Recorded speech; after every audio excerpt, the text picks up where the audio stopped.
I can still hear the alarm before I even remember pulling the lever. That deep, metallic scream echoing across the valley like something was about to break.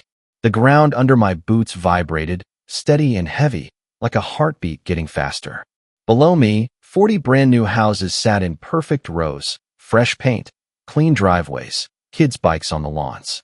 And every single one of them was about to learn something their HOA never told them. You shut that down right now.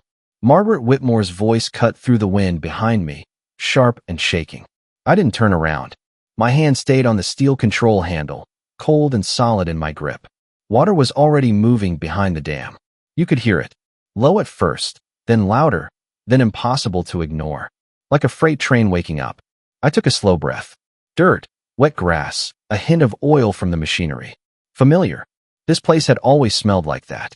Ethan, if you release that water, you'll destroy everything we built, she yelled. That word. Built. I almost smiled. Because that was the problem. They built it. Right where they shouldn't have. The warning siren hit its second cycle. Louder now. Echoing off the hills. Down below, people were stepping outside, looking around, confused. Some of them were pointing up at me. Some were already running back inside. They didn't know yet. Not really. Not the full story. And that's when Margaret said it. The one line that told me she still didn't understand. You don't have the authority to do this. I finally turned my head just enough to see her standing there in her perfect white blazer, heels sinking slightly into the dirt, phone already in her hand like she could call her way out of this. I looked right at her and said, calm as I could, I don't need authority. I already have it. The wind picked up, pushing across the water behind me. You could see the surface shift, ripple, then roll. The release gates weren't even fully open yet. Not even close. And still, the sound kept growing. If you've never heard that kind of water before, it's hard to explain. It's not just loud. It's final. Like once it starts, there's no arguing with it. And right there, with everything about to change, I need you to picture this clearly. A whole neighborhood that thought they owned something. A whole system that said I had no say. And one detail they missed. Just one. Where are you watching from right now? Drop it in the comments. Because what you're about to hear, this isn't just about a dam. It's about what happens when someone thinks paperwork makes them untouchable. I didn't move my hand. Not yet. Because the truth is, this didn't start here. Not with alarms. Not with water. It started months earlier, the day I drove back onto my family's land and realized someone else had already claimed it. The first thing I noticed was the silence. No birds. No wind through the trees. Just this low, constant hum that did not belong there. I slowed my truck as the gravel road turned into something smooth under my tires. That alone made my stomach tighten. That road had always been rough. My dad used to say the bumps kept strangers out. Now it was flat, paved, clean. I drove another 50 yards and then I saw it. Houses. Rows of them. Perfect lines. Beige walls, dark roofs, identical mailboxes. The kind of neighborhood that looks like it came out of a brochure. For a second, I honestly thought I took a wrong turn. I checked my phone. Same coordinates. Same property line. My land. I parked right in the middle of what used to be our lower pasture. The place where I learned how to fish when I was 8. The oak tree was still there, barely, pushed to the side like it did not matter anymore. I stepped out of the truck and the air hit me different. Fresh paint, cut grass, and something chemical. Construction dust maybe. It covered everything. I could hear a nail gun popping somewhere in the distance. A crew was still working. Like this was normal. Like I was the one out of place. I walked forward slowly, boots crunching on gravel that had not been there before. A man in a hard hat looked at me, confused. Can I help you? He asked. I pointed around us. Yeah. What is this? He blinked like the answer should be obvious. Willow Creek Estates. Phase 3. You live around here. I stared at him. For a second, I did not even know what to say. Yeah, I said. I do. He nodded like that settled it. Then you probably got the notices. HOA approved everything months ago. Notices. That word again. Always paperwork. Always something sent while you are not there to read it. I felt that slow burn in my chest. The kind that builds, not explodes. Who signed off on this? I asked. He shrugged. City. County. HOA board. I just build what I am told. Of course he did. That is how this works. Nobody feels responsible. Everybody just points to someone else. I kept walking. Past driveways. Past houses that did not belong here. And then I saw it. The creek. or what was left of it. They had narrowed it, redirected it with concrete edges like it was a decoration instead of a living thing.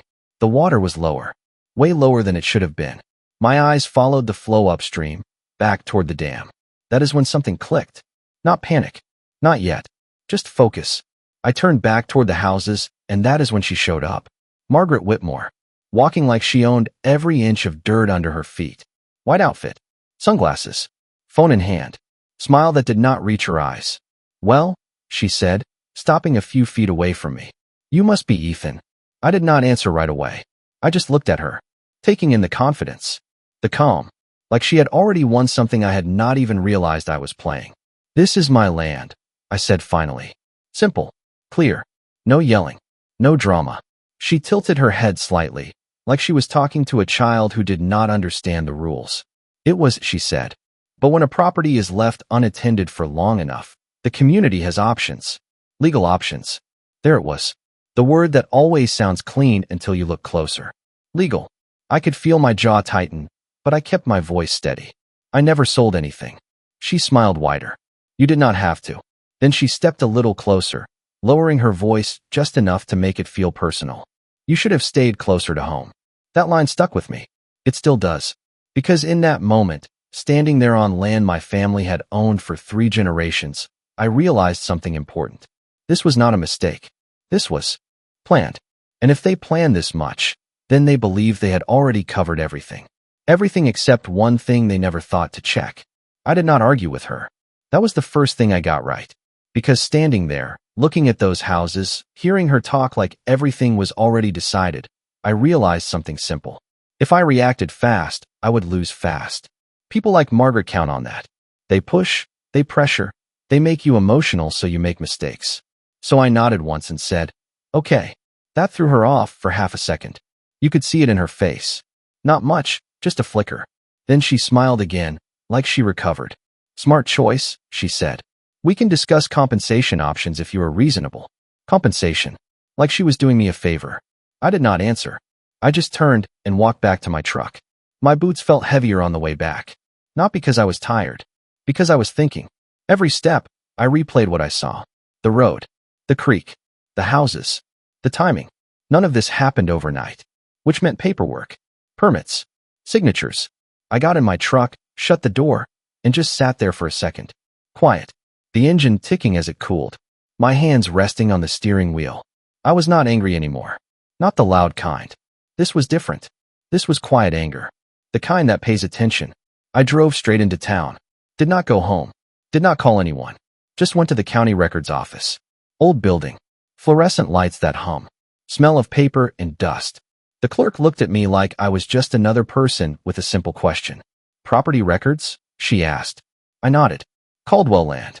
All filings in the last 2 years." She typed for a bit, then pointed me to a terminal. "You can pull everything there." I sat down and started digging. Deeds. Zoning changes. Meeting notes. Page after page. Most of it looked normal on the surface. That is how they do it. Nothing obvious. Just small changes stacked on top of each other. A zoning adjustment here. A development approval there. Then I found it. Adverse possession filing. My name. My land. Filed while I was away. Supported by maintenance claims. Improvement claims. Community benefit language. I leaned back in the chair and let that sink in. They did not just build on my land. They built a legal story around it. One that made it look like they were the ones taking care of something I abandoned. I kept scrolling. HOA meeting minutes. Margaret's name everywhere. Motions passed. Votes approved. No opposition recorded. Clean. Too clean. Like nobody ever pushed back. That usually means one of two things. Either everyone agreed, or nobody knew what was really happening. I printed everything. Stack after stack of paper. The printer kept spitting pages while I stood there thinking about one thing she said. "You should have stayed closer to home." That was her mistake. She thought distance meant weakness. She thought time meant I would not notice. But time works both ways. Because the longer something is built, the harder it falls when one piece is wrong. I carried that stack out to my truck and set it on the passenger seat. Sat down, closed the door, looked at it for a long moment. Then I said it out loud, just to hear it. "Okay, let us see what you missed." I started the engine and headed home. Not the house. The real home. The upper part of the property. The part they had not touched. The road got rough again as I climbed higher. Gravel crunching under the tires. Trees closing in. The air changed back to what I remembered. Clean. Natural. Real. And then I saw it. The dam. Same as always. Concrete worn in the right places. Steel gate still locked. Quiet. Still. Like it was waiting. I parked and stepped out slowly. Walked up to it, running my hand along the surface. Cold. Solid. Familiar. My dad used to bring me up here and explain how everything worked. Water flow. Pressure. Release timing. I did not understand it back then. Not fully. But I listened. And now, standing there, looking down toward where those houses sat, I realized something that made everything else click into place. They checked the land. They checked the zoning. They checked the taxes. But they never checked the water. I stayed there longer than I planned. Just standing by the dam, listening to the water move behind it. Slow. Controlled. The way it was designed. My dad used to say, water does not argue. It follows rules. You just have to know which ones. Back then, it sounded like one of those things adults say that kids do not really understand. Now it sounded like a warning. I walked along the edge, checking the old control panel. Same steel casing. Same lock. I pulled out my keys and opened it. The hinges groaned a little, like they had not been touched in a while, but everything inside was clean. Maintained. That mattered. Because if something is maintained, it is still active. And if it is still active, it is still under jurisdiction. I ran my fingers over the labels. Flow rate. Emergency release. Inspection tags. The last federal inspection stamp was still there. Not faded. Not expired. That made me stop. I leaned in closer, reading the date again, just to be sure. Recent. Very recent. Which meant something big. Something Margaret and her people either did not know or chose to ignore. I closed the panel slowly and stepped back, looking out over the valley again. From up here, you could see everything. The houses. The roads. The way the creek had been forced into a straight line like it was just decoration. They thought they improved it. Made it cleaner. Easier to control. But water does not like being forced. It remembers where it wants to go. And that is when the plan started forming. Not fast. Not like a sudden idea. More like pieces sliding into place. First piece. Do nothing. That sounds simple, but it is not. Because everything in you wants to react. To fight back right away. But if I pushed now, they would shut everything down, bury me in paperwork, delay it until I ran out of time and money. So I did the opposite. I let them keep building. Second piece. Watch. I started coming up here every morning. Same time. Same spot. Just observing. Taking photos. Recording changes. Water level. Flow direction. Construction progress. I did not hide it. I did not need to. To them, I was just the guy who lost. The guy who came back too late. And people stop watching you when they think you are already beaten. Third piece. Learn what they missed. I went back to the records office the next day. This time, I searched deeper. Not just land records. Water rights. Old permits. Federal filings. The kind of documents nobody checks unless they know exactly what they are looking for. It took hours.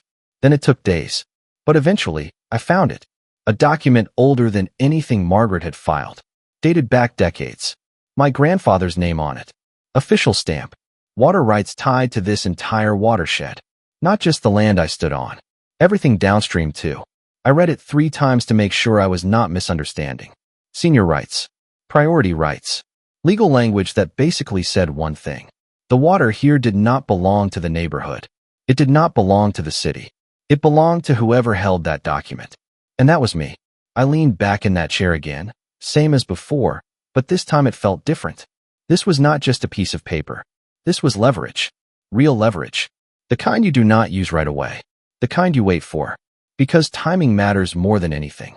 I drove back out to the property that afternoon and parked in the same spot as before. Construction was still going. More houses framed out. More concrete poured. I could hear laughter from somewhere. Someone playing music. Life already settling in like nothing was wrong. Margaret saw me again. Walked over with that same calm confidence. Still here? She asked. I nodded. Just checking on things. She crossed her arms, relaxed. Well, you might want to get used to it. This is not going anywhere. I looked past her, down toward the creek, then back at her. Yeah, I said quietly. That is what you think. She did not catch it. Or maybe she did, and just did not care. Either way, she turned and walked off, already done with me. And that was fine. Because the more comfortable she felt, the bigger the mistake she was about to make.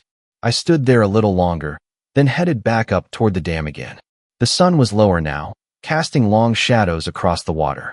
It looked peaceful, quiet, like nothing could go wrong. But I knew better, because I had finally figured out what they built their entire neighborhood on. Not just my land, not just bad paperwork. They built it on an assumption. And assumptions are the easiest thing to break. I stopped talking to lawyers after the third one. Not because they were wrong, but because they all said the same thing in different ways. This is complicated. It could take years. They have strong documentation. One of them leaned back in his chair and said, "If you want the honest answer, they played this smart." I remember sitting there, hands folded, just listening. He was not wrong. On paper, Margaret and her HOA had built something that looked clean, organized, legal enough to hold up, at least for a while. "So what would you do?" I asked him. He gave a small shrug. "Negotiate. Take the payout. Walk away." That was the moment I knew I was done asking for advice. Because that answer made sense if you only looked at the land. But I was not looking at the land anymore. I was looking at the system around it. I drove back out that afternoon and parked up near the dam again. Same routine, same quiet. But this time, I brought everything with me. The documents, the old permits, the water rights file. I spread them out on the hood of my truck, letting the wind flip through the edges. It felt strange, seeing decades of history sitting there in a stack. My grandfather's name, my father's notes in the margins, handwritten measurements, small things most people would ignore. But those small things, they mattered. I picked up the water rights document again, reading one line slowly. Priority access and control of watershed flow. That line right there was the difference between losing everything and taking it all back. But only if I used it the right way. And that is where most people mess up. They find leverage, and they use it too early. They go straight for the win before the other side has fully committed. I was not going to do that. I wanted them deeper. I wanted them comfortable. I wanted them to invest more. Because the more they built, the more they would have to lose. The next few weeks, I kept quiet. No complaints. No legal notices. Nothing. I just watched. The neighborhood filled up fast. Moving trucks came in almost every day. Families unloading furniture. Kids running across driveways that used to be grazing land. I would stand up by the ridge sometimes and just look down at it all. It almost looked peaceful, like a place people trusted. That part mattered too, because they were not the enemy. They were just people who bought into a story they were told. And Margaret, she leaned into that story hard. I saw her one afternoon giving a tour to a couple near the creek, smiling, pointing at the water like it was some feature she designed herself. "It is completely controlled," I heard her say. "Safe, managed, low risk." I had to look away for a second just to keep from laughing. Not because it was funny, because it was so confident, so sure, and completely wrong. A few days later, I made my first real move. Not big, not dramatic, just a phone call. Federal Water Management Office. I kept it simple. I need to confirm inspection status on a registered dam structure. The man on the other end asked for the ID number. I gave it to him. There was a pause while he checked. Then he said, "That structure is still active and under federal oversight. Last inspection was recent." I nodded even though he could not see me. "And if there were changes downstream affecting flow?" Another pause. Slightly longer this time. "That would require review." "Why do you ask?" I looked out toward the neighborhood, sunlight hitting the rooftops. "Just making sure I understand the rules," I said. He gave a short answer. "The rules do not change. People just forget them." I thanked him and hung up. That line stayed with me. People forget the rules. That is exactly what happened here. Margaret did not break the system. She just assumed it stopped where she wanted it to stop. And now, everything was in place. The houses, the roads, the families, the paperwork, all of it sitting right where it should not be. All I had to do now was wait for the right moment to remind them. I started tracking everything. Not just casually looking anymore, but real tracking. Every morning at 6:30, same time, I checked the water level at the dam. I marked it down in a notebook my dad used to keep in the truck. Old pages filled with his handwriting, now mixed with mine. It felt right. Like I was continuing something instead of starting over. The level was stable at first. Exactly where it should be. But downstream, that was a different story. They kept narrowing the creek, adding more concrete, forcing the water into tighter paths. It looked clean, controlled, just like Margaret promised people. But I knew what that really meant. Less space for water to move. Less room for error. I took pictures every day. Same angles. Same spots. Creek bends. Drainage points. The edges where dirt met concrete. If something changed, I wanted proof. Not opinions. Proof. That is what wins when everything else gets messy. About 2 weeks in, I noticed the first real shift. It was small. Most people would miss it. The water was moving faster in one section where they had tightened the channel too much. You could hear it if you stood still long enough. A sharper sound. Not smooth anymore. I stood there for a few minutes, just listening. That sound told me pressure was building in the wrong places. I wrote it down. Took photos. Then I went back up to the dam and checked the readings again. Still within normal limits. That was important. Because it meant one thing. The problem was not up here. It was down there. Exactly where they thought everything was under control. A few days later, I saw Margaret again. She was standing near one of the model homes, talking to a small group of buyers. I stayed far enough away that she did not notice me, but close enough to hear pieces of what she was saying. This community is built with long-term stability in mind, she said. Everything here meets modern standards. I looked past her toward the creek and thought, that depends on which standards you are talking about. She kept going, pointing toward the water. Even the drainage system has been optimized for efficiency. That word again. Optimized. It sounds good until you realize it often means cutting corners where nobody is looking. One of the buyers asked, "So flooding is not an issue here?" Margaret did not even hesitate. "Not at all. This area has been completely managed." I turned away after that. I had heard enough. That was the moment I knew she was not just guessing anymore. She believed it. She believed her own version of the truth. And that is when people make their biggest mistakes. Because confidence without full information is dangerous, especially when water is involved. That afternoon, I made another call. Same office as before, but this time I asked a different question. If downstream construction alters natural flow patterns without full review, what happens? The man on the line paused. That triggers a compliance issue. Could lead to mandatory inspection, possible restrictions. I nodded slowly. Even if the dam itself is operating correctly? Yes, he said. Because the system is connected. You cannot change one part without affecting the whole. That was exactly what I needed to hear. I thanked him again and hung up. Then I drove straight back out to the property. The sun was lower, casting that same long light across the houses. Everything looked calm, peaceful, like nothing could go wrong. But I could see it now. The weak points. The tight channels. The places where water would not behave the way they expected. And the best part was, I did not have to force anything. I did not have to break anything. All I had to do was let the system do what it was designed to do. I walked up to the dam again, resting my hand on the metal control panel. Same spot as before. Same cold surface. But this time, it felt different. Not like something I might use. Like something I would use. Just not yet. Because timing still mattered. It always does. I looked out over the valley one more time, then back at the control lever. And I said it quietly, more to myself than anyone else. You built too close to the answer. I stopped waiting for a mistake. I started setting the stage for one. Not by changing anything, but by making sure everything they already built would be tested. The weather helped. Late summer storms started rolling in more often, nothing extreme. Just steady rain every few days. Enough to raise the water level slowly. Enough to make the system work a little harder than usual. I tracked every inch. The numbers in my notebook started climbing. Not fast, but consistent. That is how pressure builds. Quiet.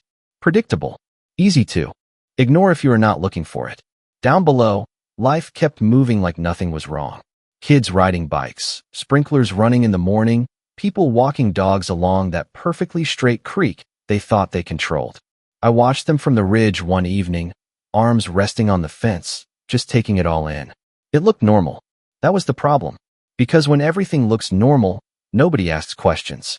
A few days later, I saw the first real sign that things were shifting. Not in the water. In the people. A homeowner near the lower bend was talking to a contractor, pointing at the ground. I drove down closer, slow, not drawing attention. From where I parked, I could see it clearly. The soil near the concrete edge was darker. Damp in a way it should not have been. Water was pushing under, not over. That is what happens when flow is forced too tight. It finds another path. The contractor shrugged, said something I could not hear, then left. The homeowner stood there a little longer, looking unsure, then went back inside. Small problem. Easy to ignore. For now. That night, I checked the forecast. More rain coming. Not a storm. Just steady accumulation. Perfect. I went up to the dam early the next morning. The air felt heavier, like it does before a long rain. I checked the gauges. Still within safe limits.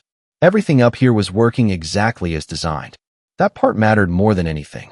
Because what I was about to do only works if you follow the rules better than the people who think they are in charge. Later that day, Margaret found me again. She walked up the hill this time, heels replaced with boots, but the attitude was exactly the same. You have been spending a lot of time up here, she said, glancing at the dam. I kept my eyes on the water, just making sure everything is still running right. She crossed her arms. It is not your concern anymore. I finally looked at her. That is where you are wrong. She gave a small laugh, like I was trying too hard. Ethan, you lost. I do not know what you think you are going to do standing up here, but this is over. I held her gaze for a second, then asked one simple question. Did you ever request a full downstream impact review after your construction changes? She blinked. Just once. That was not necessary. Everything was approved. I nodded slowly. Approved by who? Her expression tightened just a little. By the proper authorities. I did not push further. I did not need to. Because that answer told me everything. She did not know. Or worse, she assumed. And assumptions are what I had been waiting for this entire time. She turned and walked away, clearly done with the conversation. Confident again. Certain again. And that is when I knew it was time. That evening, the rain started. Not heavy. Just steady. It tapped against the metal railing of the dam in a slow rhythm. I stood there for a while, listening, feeling the air shift, watching the water rise inch by inch. Then I stepped over to the control panel. Opened it. Same sound as before. Same cold metal. But this time, there was no hesitation. I checked the gauges one last time. Everything within regulation. Everything documented. Everything legal. That is the key part most people miss. This was not about breaking anything. This was about letting the system respond exactly the way it was designed to. I wrapped my hand around the release control and paused for just a second. Not because I was unsure. Because I understood exactly what would happen next. Down below, they thought they built something permanent. Something controlled. Something safe. But they built it based on the idea that the system stopped where they wanted it to stop. I took a slow breath, tightened my grip, and said quietly, time to follow the rules. Then I pulled. The sound changed first. Not loud, not sudden, just deeper. Like the valley itself was taking a slow breath. The release gate moved exactly the way it was designed to, steady and controlled. Water started pushing through, not rushing, not violent, just more. That is the part people get wrong. They think it is about force. It is not. It is about volume. Down below, nothing happened right away. That is what made it work. People kept walking. Cars kept moving. Lights turned on inside houses as the sky got darker. It looked normal for a few minutes. Then the creek started to widen, just a little at first. Water pressing against the concrete edges, rising just enough to spill over in places where the ground was already soft. I watched it from above, arms resting on the railing, calm, steady. This was not chaos. This was math. A man near the lower bend stepped back when the water reached his shoes. He looked down, confused, like he could not figure out how it got there so fast. Another person opened their garage door and stopped halfway, staring at the driveway as a thin layer of water started to spread across it. Still not panic. Just confusion. That is always the first stage. Then came the phones. I could see people pulling them out, pointing, calling someone. Probably the HOA. Probably Margaret. And right on cue, I heard the first siren. Not from the dam. From down there. Local emergency response, slow at first, then louder as it got closer. That is when people started to understand something was wrong. Not just different. Wrong. The creek did not stay in its new shape. It pushed past it. Found the low points. Moved the way it always had before someone tried to straighten it out. Water spread into yards, then onto streets. Not fast enough to scare people, but fast enough that they could not ignore it anymore. Doors opened. Voices carried up the hill. What is going on? Is this supposed to happen? Call someone. I did not move. I kept watching.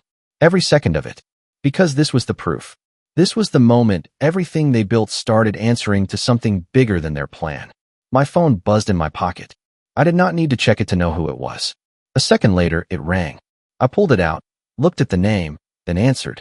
Ethan, Margaret's voice was sharp, louder than before, but there was something else in it now. Not control. Urgency. What did you do? I leaned against the railing, looking down at the water spreading exactly where it was supposed to. I operated the dam within regulation, I said calmly. Silence on the line for half a second. Then, you need to stop it. Right now. I shook my head, even though she could not see me. I cannot. The system is responding to current conditions. That was not an excuse. That was the truth. And that is what made it hit harder. People's properties are being affected, she snapped. Then you should have completed a downstream impact review before altering the flow path, I replied. Another pause. Longer this time. I could almost hear her thinking, trying to catch up, trying to find where things went wrong. We followed every approval, she said, but it sounded different now. Less certain. Not all of them, I answered. Down below, more vehicles were arriving. Lights flashing. People standing in small groups, pointing at the water, talking over each other. It was not panic. It was realization. The kind that comes too late. I looked back at the gauges beside me. Everything steady. Everything within limits. That part mattered more than anything. Because no matter how it looked down there, up here everything was exactly right. My phone was still at my ear, but Margaret was not speaking anymore. Finally, she said one quiet line. This is not over. I let out a slow breath and looked back over the valley. No, I said. It is just getting started. And as I stood there, listening to the water move through a system that had always been in place, I realized something simple. They did not lose because I opened the dam. They lost because they built everything without ever asking what would happen if someone did. By the next morning, everything had changed. Not in a dramatic way. Not in the kind of way people imagine when they think about something going wrong. It was quieter than that. Controlled. Official. The water had already started to settle back into a new balance, still higher than before, still spreading in places it was never supposed to reach. But now there were trucks everywhere. Not moving vans. Not construction crews. Government vehicles. White doors. Small logos. People with clipboards instead of blueprints. I stood up by the dam again. Same spot. Watching them move through the neighborhood like a different kind of inspection. This time, nobody was smiling. Down below, a group had gathered near the main entrance. Residents talking, pointing, asking questions that nobody seemed ready to answer. I could not hear every word, but I caught enough. They said this was safe. Why is the water still here? Who approved this? Those questions matter. Because once people start asking them out loud, things shift. Not emotionally. Legally. My phone rang again. Different number this time. I answered. Mr. Caldwell, a calm voice said. This is Daniel Brooks with Federal Water Management. We received a report regarding downstream impact concerns tied to your registered structure. I looked out over the valley, watching a man in a reflective vest measure water depth along what used to be a sidewalk. Yes, I said. I have documentation ready. We would like to review that, he replied, and confirm current operating conditions. Everything is within regulation, I said. I have records going back several weeks. There was a short pause. That will be helpful, he said. We are also assessing recent construction modifications in the affected zone. That word again. Assessing. It sounds simple, but it carries weight. It means someone is about to decide what is allowed and what is not. I ended the call and stayed where I was. No need to go down there. Not yet. Because this part was not about me anymore.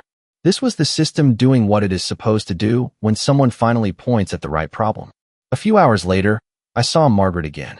She was not giving tours this time. No white blazer. No perfect smile. Just a phone pressed to her ear, walking fast, stopping, turning, talking again. I could see it from the way she moved. She was trying to fix something that was already past that point. She spotted me up on the ridge and stopped. Just stood there for a second, staring. Then she started walking up toward me. Slower this time. Not confident. Not rushed. Just direct. When she reached me, she did not waste time. They are saying the development is under review, she said.